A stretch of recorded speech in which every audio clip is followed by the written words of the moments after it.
Step into realms where the heart takes flight, where strategy meets the edge of night. The Dungeons, Dragons, and Psychology Podcast. Prepare your mind. Now be our guest.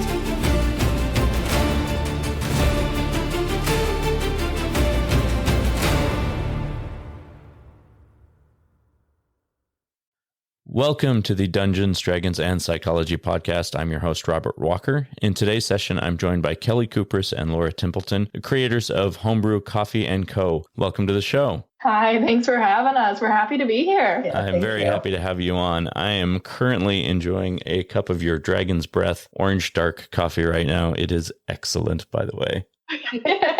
Oh, I love your mug. Oh, thank you. My wife ordered that for me. It's like, I think it's like my role-playing mug, right? Because it's got like the wooden handle and the hand-blown ceramic. It's pretty awesome. So, first, tell me what got you into brewing coffee. Well, for me, it just started off as a hobby because I love coffee.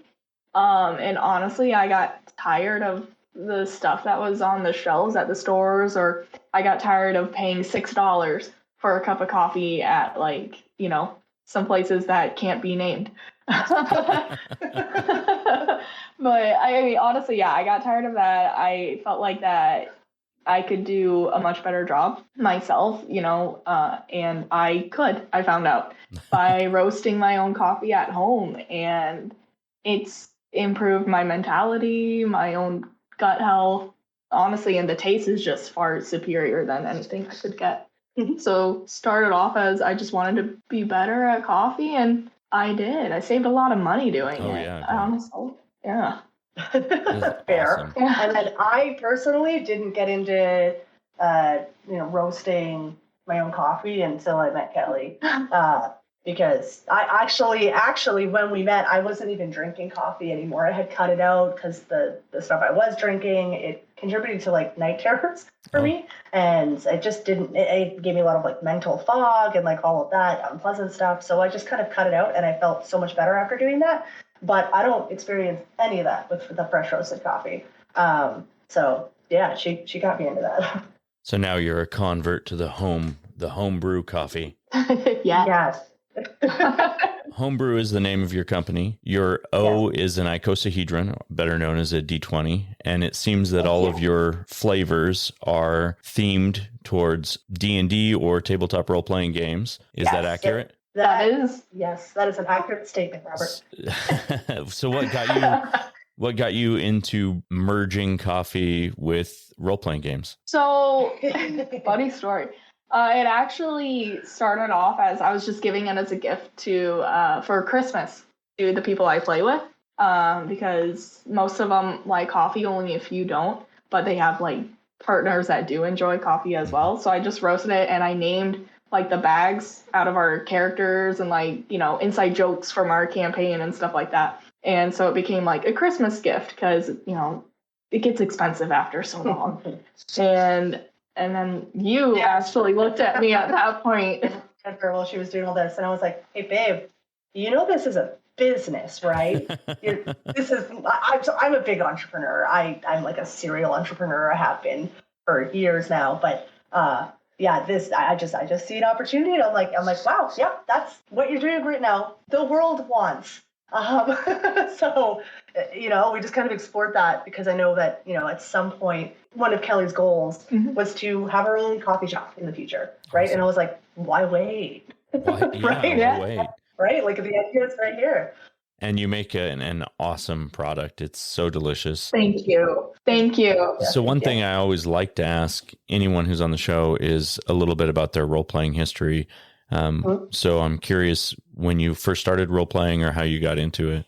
So my sister and I tried getting into it when we were still in junior high school, but we didn't have enough nerdy friends. So it didn't really go anywhere. We just ended up creating all these characters and not actually being able to play. And then a couple years ago, during the pandemic, like most great things, it's when it happens.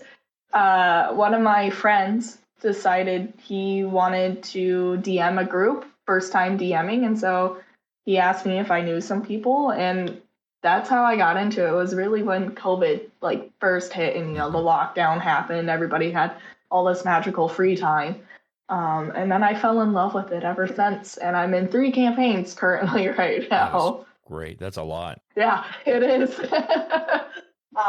So I mean, my history isn't as long, even though it's only been a couple years for you, but technically I started role playing when I was like 12 on like Gaia Online forums. Okay. Oh yeah. Like no. So long ago. It's yes, all valid. It's all collaborative storytelling. It works. Yeah. And then I stopped that. I kind of grew out of it a little bit.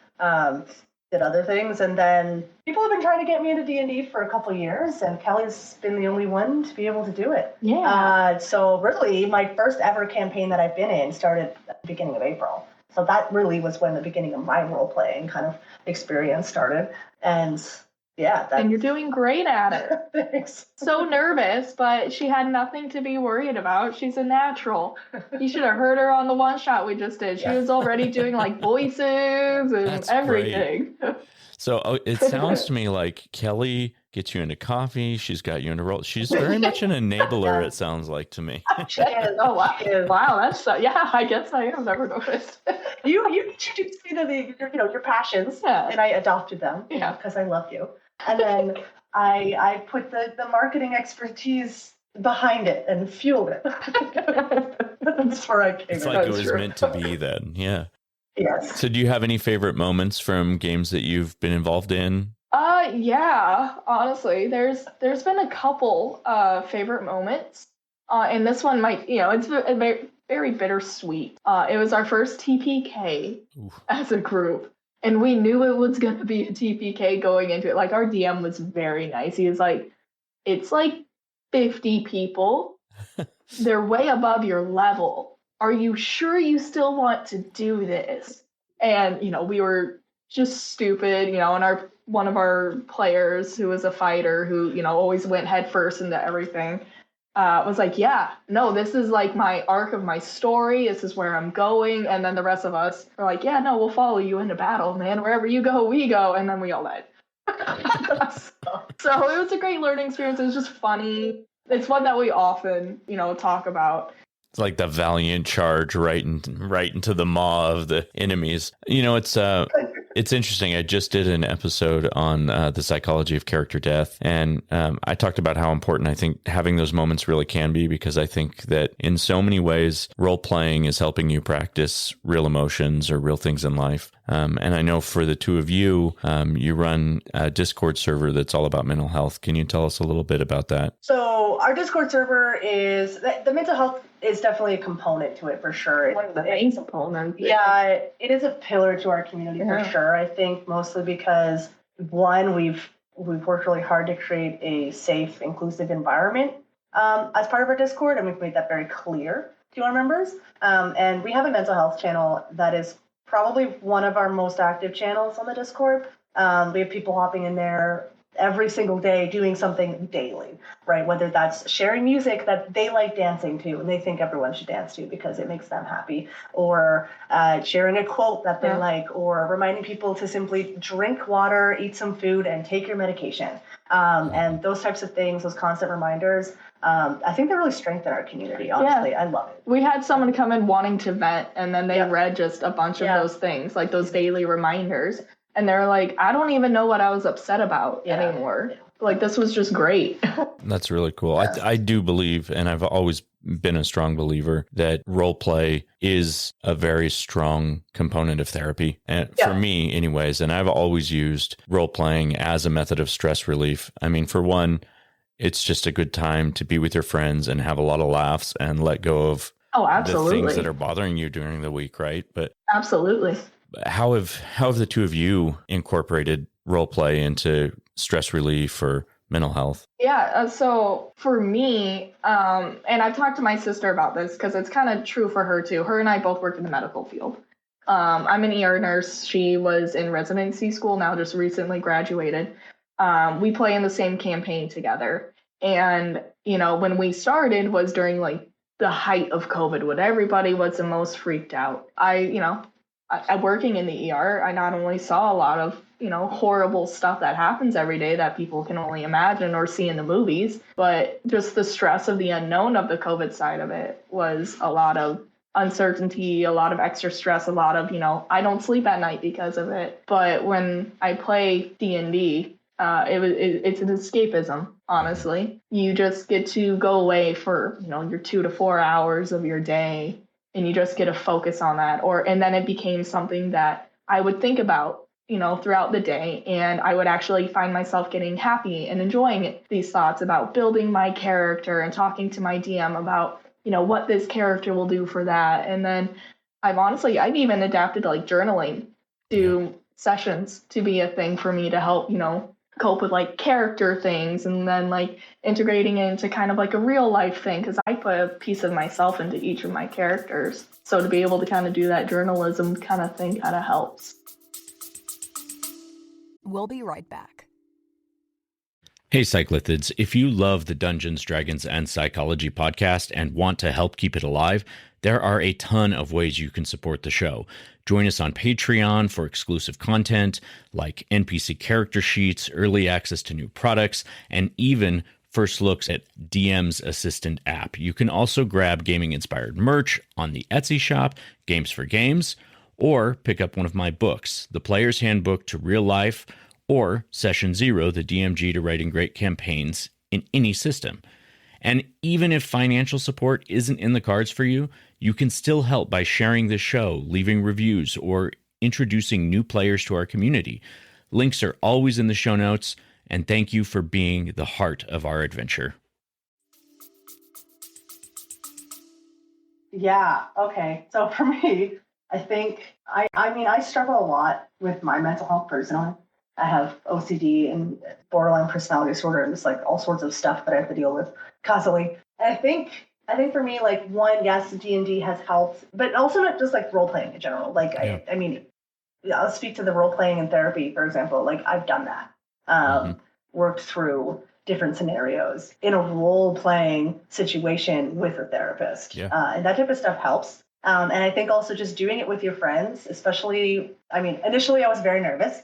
But once I let my guard down and I was feeling a little less vulnerable, a little less like people were judging me, I guess. Yeah. Because you still, I think to some degree, I still feel vulnerable. But the campaign that I'm in, the physical campaign, my best friend is also there with me, and he's always been kind of like yeah, Kelly's there, and then my best friend as well, and he's always been kind of like this like safety blanket for me in every social situation, and I'm kind of like that for him. I guess it's kind of just like, it helps me get away a little bit from my own head, but then also it helps me work through things as well a little bit, in the sense that it's cathartic, and it pushes you to be confident and more creative. And I think you have to lean into that vulnerability if you truly want to actually enjoy the experience, and be present in that experience. So that's the way that role playing has helped me with my experience so far, which is, it's in its infancy, really.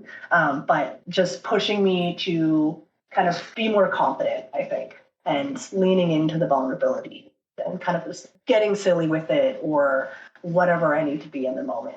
It's usually silly.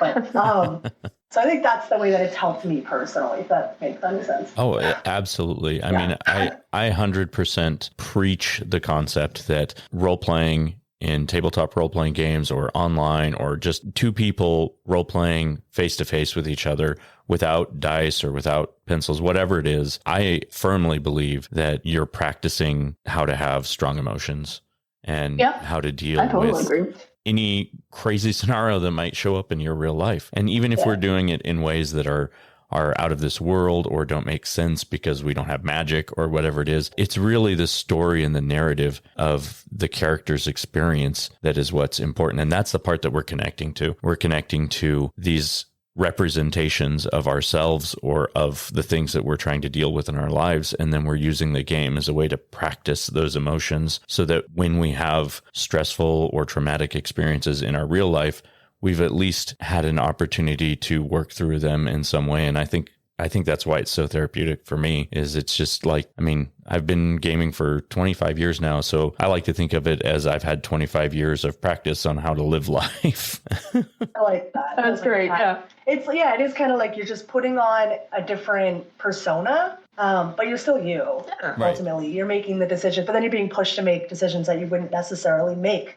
Right, interpreting situations how you wouldn't normally or naturally interpret them, and I think that pushes you outside of your comfort zone, and therefore you grow every time you move a little bit further outside of your comfort zone. And I think one other thing that you can do with it is it gives you the opportunity to like make mistakes in the way that you act. Oh yeah. And they don't have the same consequences as they would in real life, which is great. I've actually talked about that with one of my friends. Yeah, because he's a very rash, he acts first, thinks later kind of thing. And so I think D&D has kind of helped him for the similar concept as you were saying. He was able to see how that, acting first it led to us getting our TPK, right? Yep. Like he acted first, went head into this battle of 50, Viking warriors that were 10 levels above us. Yep. Right. And then he thought about it afterwards and like, yeah, no, that was really stupid.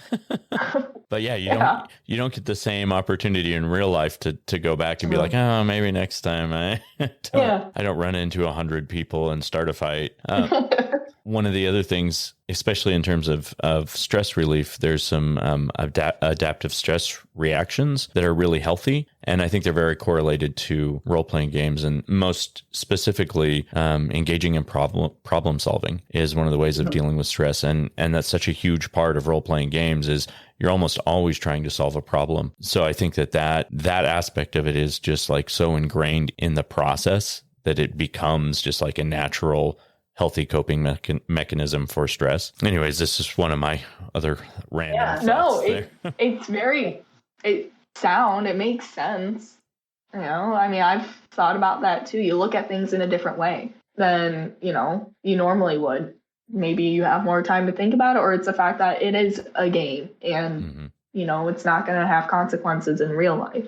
So you can kind of act it all out. Makes sense. Yeah.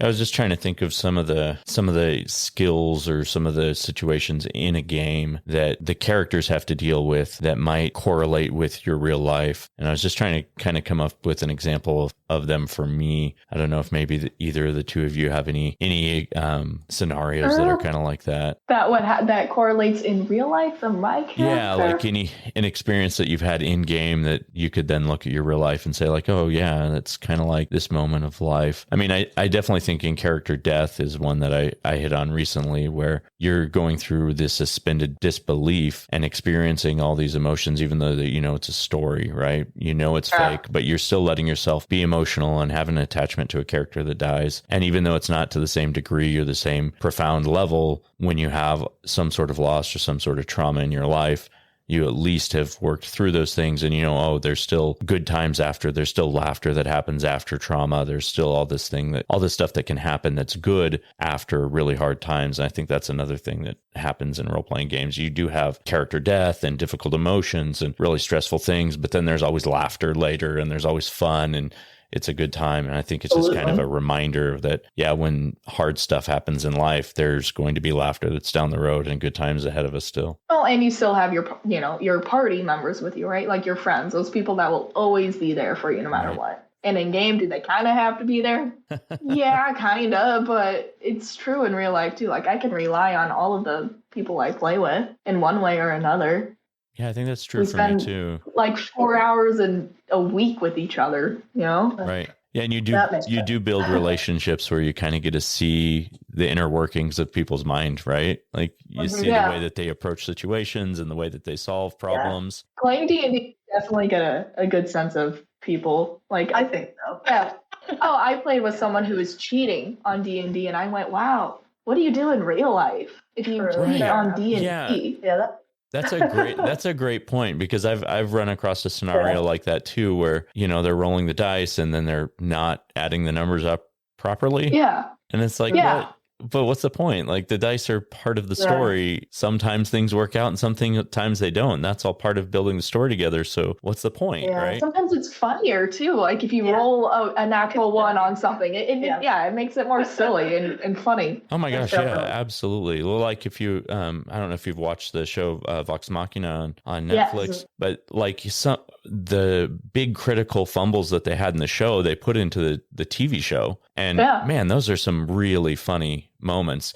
Like when they all can't open the door, like... Oh my gosh, I love that moment. Like, it's always the door. You spend 6 spell slots trying to open a door. Exactly.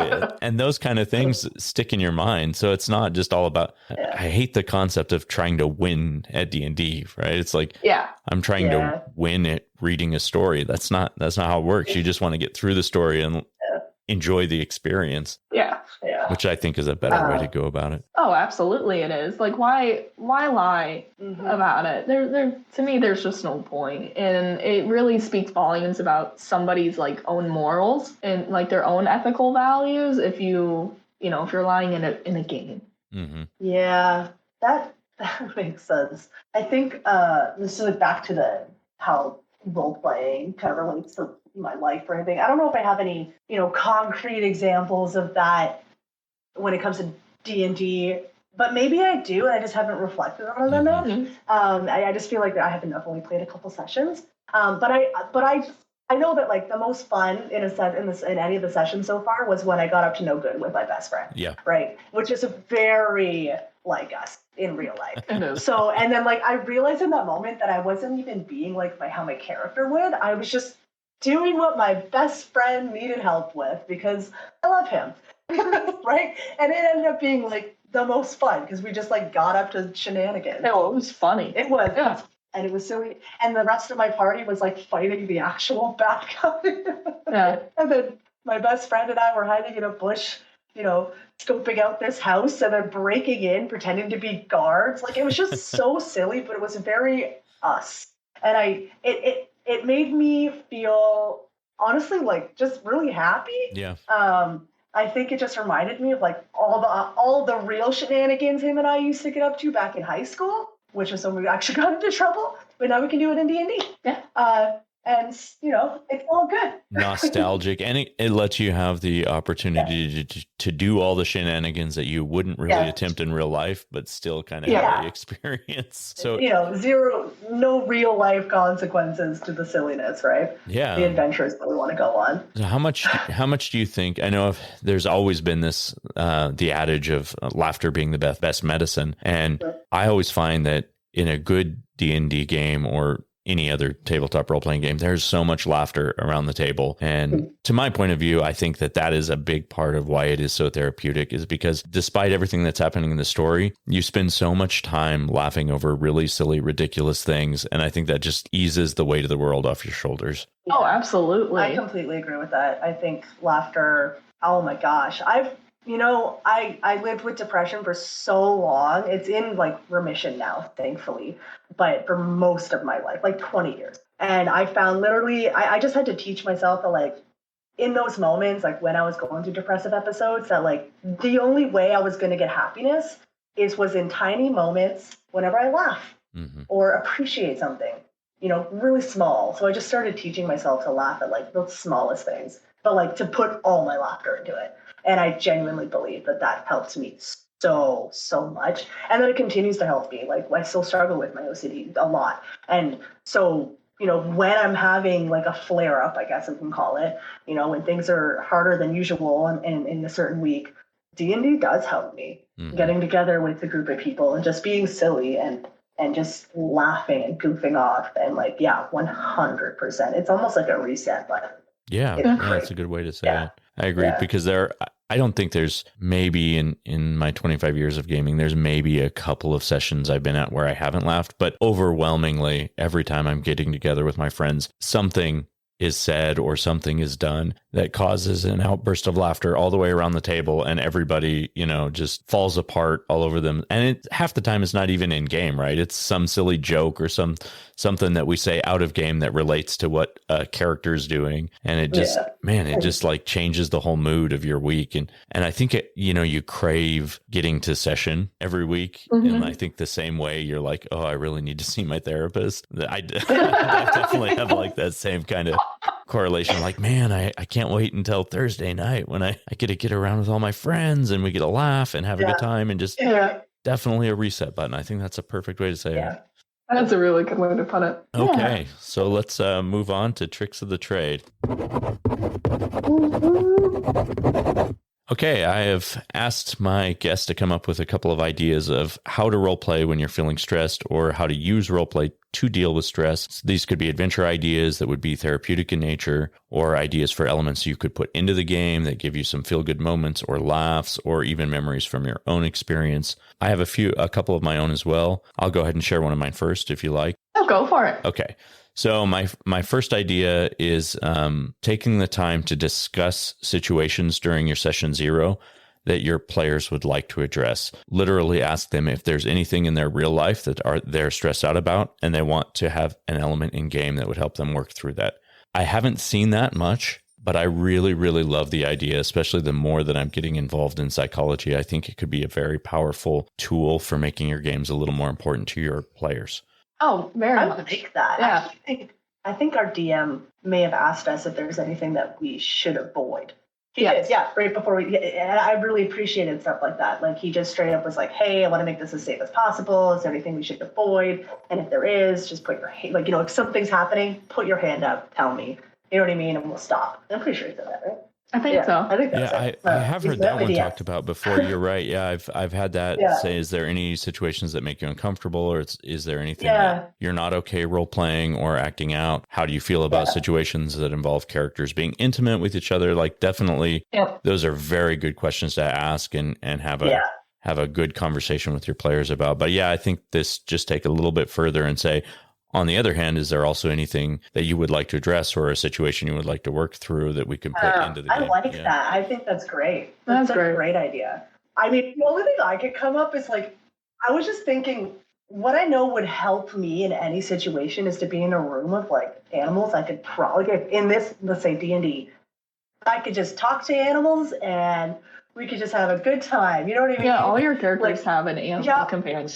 Animals, and it always brings me joy. So, like, just set something up, like, one day, like, have your DM be like, all right, does everyone need, like, some animal therapy today type thing, right? And you just party with animals, and they tell you their silliest secrets. Like, what does a squirrel have to hide? Just their nuts, I guess. But you know what I mean? Like, everyone's just talking and enjoying themselves. And yeah, I just think stuff like that is so, I think that's therapeutic, at least for me.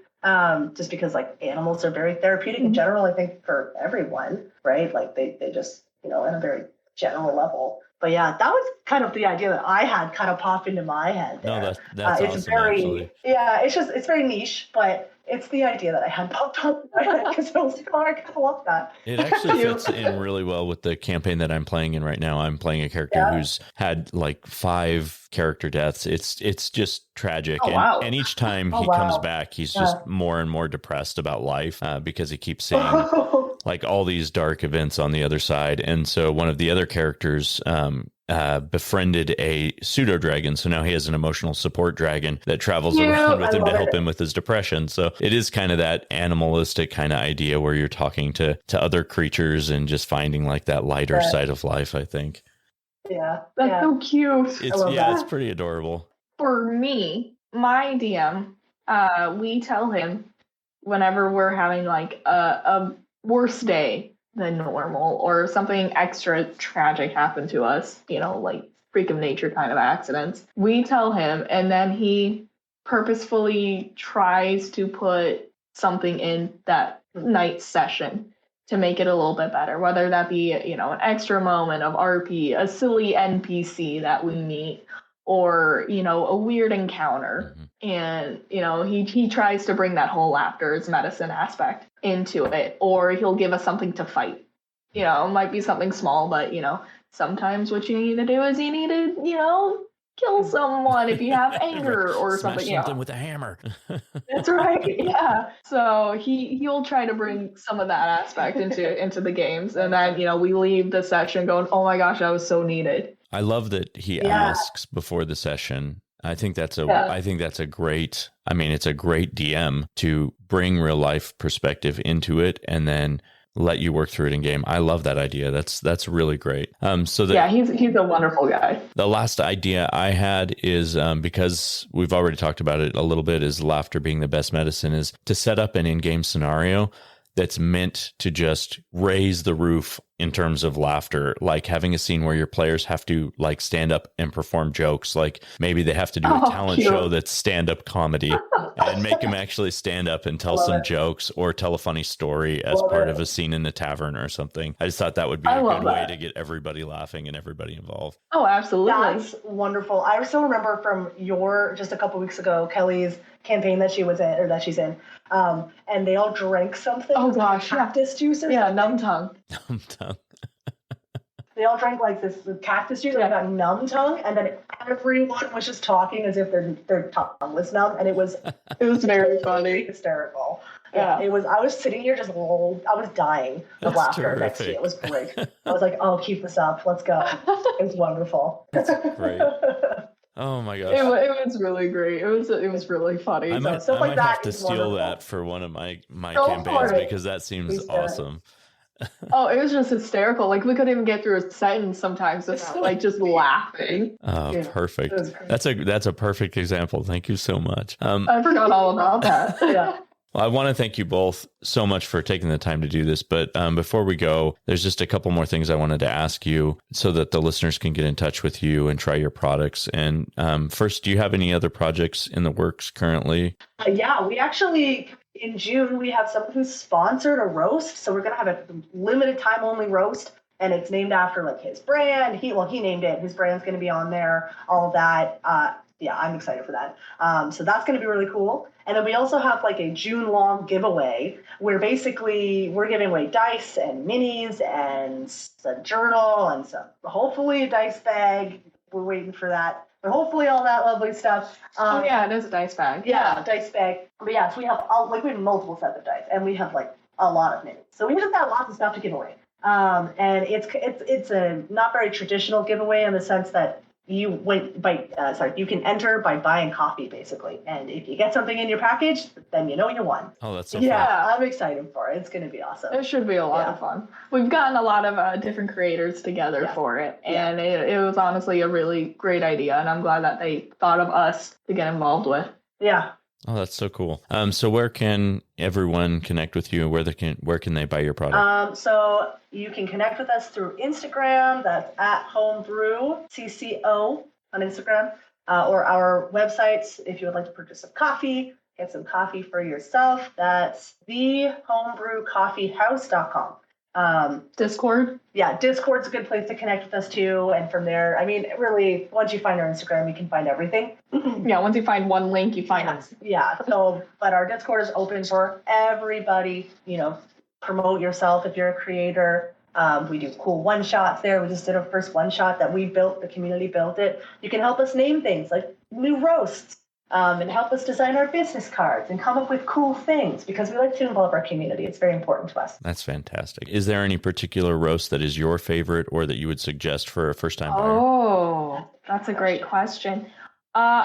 For me, my personal favorite, we actually don't sell it right now, but it might be one that we do sell.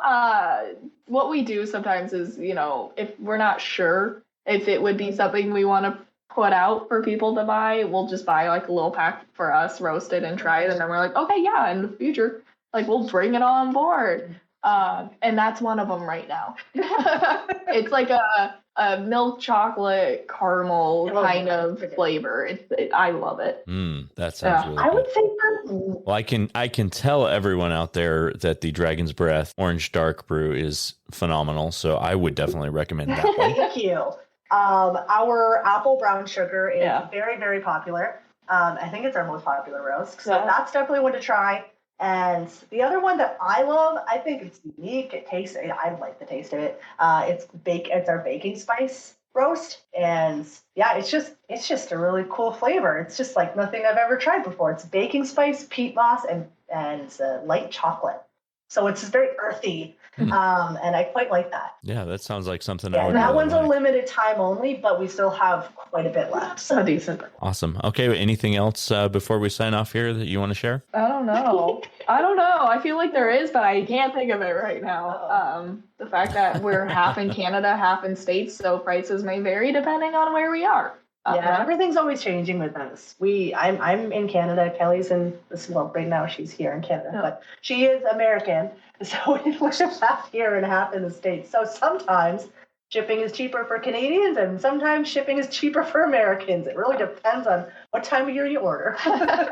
And we do try to let people know, we'll put it on social media like, hey, we have a month left before we plan on crossing the border. If you want to stock up, now is the time. Yeah.